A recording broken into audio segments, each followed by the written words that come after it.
last time, we talked about how Kirtland became one of the most important places in Mormon history, a place of faith, a place of belief, a place where people came looking for answers. But nearly 150 years later, another religious group would form here. And this time, the story wouldn't end in exile, it would end in murder.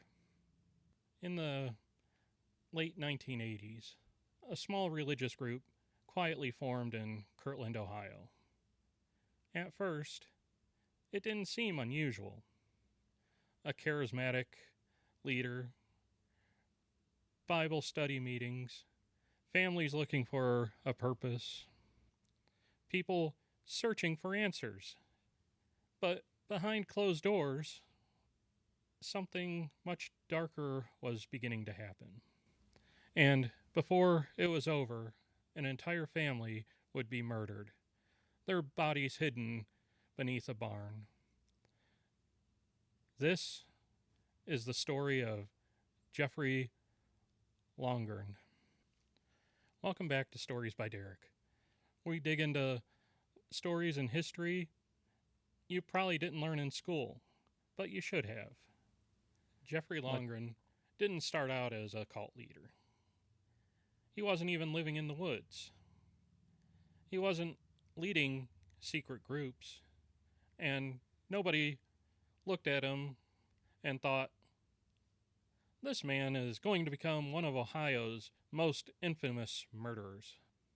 Instead, he lived what appeared to be a normal life.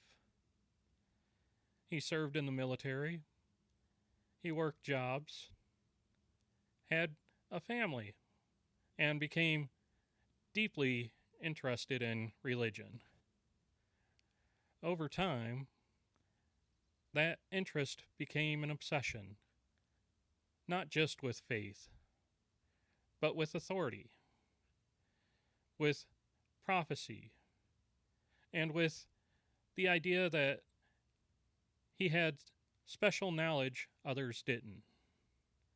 And historically speaking, that usually where things start to go wrong.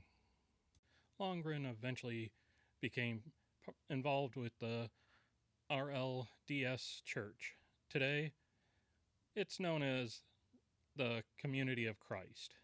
But Lungren became convinced that church leaders had lost their way. They were wrong, and he understood better than they did.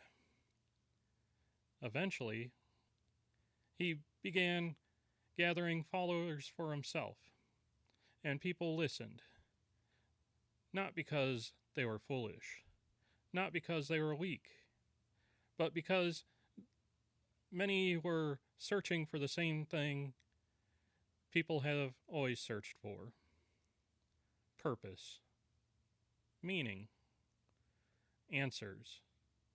And Lungren promised all three. And real quick, if you enjoy stories like this, stories from Ohio history, make sure you hit that subscribe here on Stories by Derek. I've got plenty more coming, and I hope you join me for the journey. The group settled near Kirtland, Ohio, and at first, life seemed normal. Members worked together, studied together, spent time together. But slowly, their world became smaller, more isolated, more controlled. Followers were expected to obey. Questioning Lungren became dangerous. Disagreements became disloyalty. And disloyalty became something much worse. One of the families in the group was the Avery family. Dennis Avery, his wife Cheryl, and their daughters. At one point, they were trusted members of the group, but something changed. Lungren began accusing them of disloyalty, of standing in the way of God's plan. And over time, he convinced followers that the Avery family had become enemies, which is terrifying because someone labeled as an enemy inside a cult, almost anything becomes possible. So the surprising thing to me is this happened within my lifetime, because in April of 1989, the Avery family was called to a barn. They believed they were attending an important meeting. Instead, they walked into a trap. One by one, members of the family were murdered. Their bodies were buried beneath the floor of the barn. And for a time, the outside world knew nothing about it. Because secrets like that don't stay hidden for very long.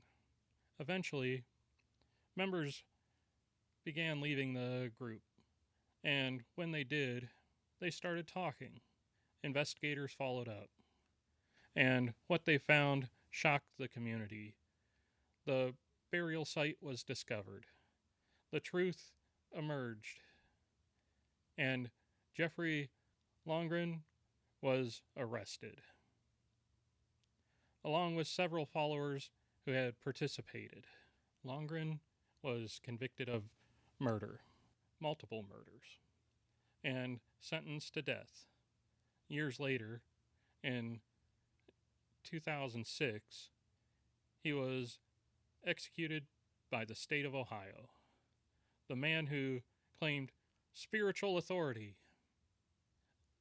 ended his life in a prison cell.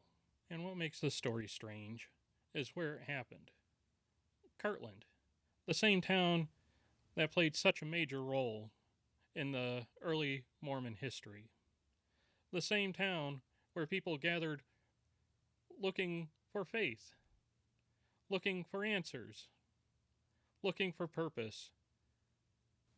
Nearly 150 years later, another group gathered for the same reasons. But this story ended very differently. The earlier movement fractured. This one became deadly.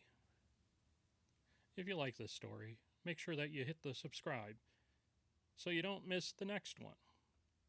And if you've ever visited Kirtland, let me know in the comments. This has been a Stories by Derek, and I'll see you in the next one. And I want to thank you for watching.